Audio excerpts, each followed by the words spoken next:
ఈ రోజు మనము సెంట్రల్ స్టేట్ రిలేషన్స్ లో లెజిస్లేటివ్ రిలేషన్స్ లో అతి ముఖ్యమైన ఆర్టికల్ 249 గురించి తెలుసుకుందాం.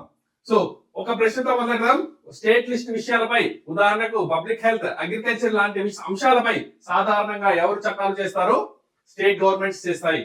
కానీ పార్లమెంట్ కూడా అదే విషయంపై చట్టం చేస్తే అది రాజ్యాంగ విరుద్ధమా లేదా ఈ యొక్క రాజ్యాంగమే అలా అనుమతించిందా అనే ప్రశ్నలు ఏమైనా ఎత్తినప్పుడు ఈ యొక్క ఆసక్తికరమైన విషయం గురించి ఆర్టికల్ 249 లో ఇండియన్ కాన్స్టిట్యూషన్ ఏమని తెలిపిందో తెలుసుకుందాం. సో భారతదేశం ఒక ఫెడరల్ సిస్టమ్, అంటే కొన్ని పవర్స్ సెంట్రల్ చేతిలో ఉంటాయి, కొన్ని పవర్స్ స్టేట్స్ చేతిలో ఉంటాయి. అందుకే రాజ్యాంగం 3 లిస్టులు ఇచ్చింది: union list, state list, conference list. ఇందులో స్టేట్ లిస్ట్ విషయాలపై చట్టాలు చేయడం రాష్ట్రాల హక్కు. కానీ దేశ ప్రయోజనం కోసం కొన్ని ప్రత్యేక పరిస్థితుల్లో పార్లమెంట్ కూడా స్టేట్ సబ్జెక్ట్స్ మీద చట్టం చేయగలదు. అదే ఆర్టికల్ 249. సో ఈ యొక్క ఒక ప్రత్యేక పరిస్థితి వస్తే రాజ్యసభ ఒక రిజల్యూషన్ పాస్ చేస్తుంది. ఆ రిజల్యూషన్స్ లో ఏముంటుంది అంటే నేషనల్ ఇంట్రెస్ట్ కోసం పార్లమెంట్ కి స్టేట్ లిస్ట్ మీద లా చేసే పవర్ ఇవ్వాలి అని ప్రకటిస్తుంది. కానీ సాధారణ మెజారిటీ కాదు, అది స్పెషల్ మెజారిటీ అయి ఉండాలి. ప్రెసెంట్ అండ్ ఓటింగ్ 2/3 మెజారిటీ ఉండాలి, 2/3 సపోర్ట్ చేయాలి. అప్పుడు పార్లమెంట్ స్టేట్ లిస్ట్ విషయాలపై చట్టాలు చేసే అధికారం వస్తుంది. సో ఇప్పుడు మరొక ప్రశ్న, రాజ్యసభ ఎందుకు, లోక్సభ ఎందుకు కాదు అనే ప్రశ్నలు ఏమిటప్పుడు ఇక్కడ రాజ్యాంగం ఒక తెలివైన బ్యాలెన్స్ పెట్టింది.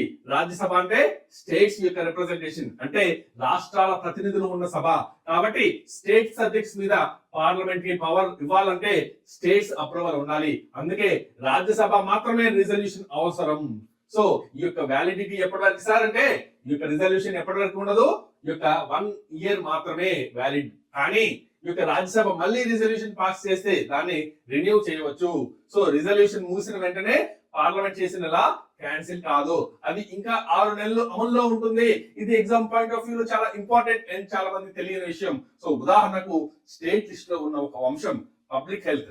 దేశంలో ఒక పెద్ద ఎపిడమిక్ వచ్చింది అనుకోండి, అప్పుడు రాజ్యసభ రిజల్యూషన్ పాస్ చేస్తే పార్లమెంట్ కూడా పబ్లిక్ హెల్త్ మీద దేశమంతటికి ఒకటే చట్టం చేయవచ్చు. ఇది నేషనల్ యొక్క కోఆర్డినేషన్ కోసం. సో ఈ యొక్క ఆర్టికల్ 249 గుర్తుపెట్టుకోవడానికి ఒక సింపుల్ ఫార్ములా మీకు తెలియజేస్తున్నాను. 216 రూల్ అనేది తెలుసుకోండి.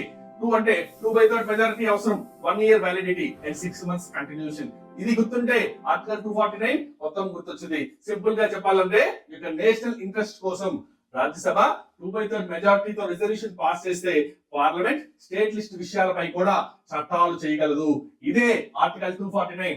ఇక మిగిలిన 4 సందర్భాలు, ఇంకా 4 సందర్భాల్లో కూడా పార్లమెంట్ అనేది స్టేట్ లిస్ట్ మీద విషయాలపై చట్టాలు చేయగలదు. అదేంటో పూర్తి వీడియోలో తెలుసుకొని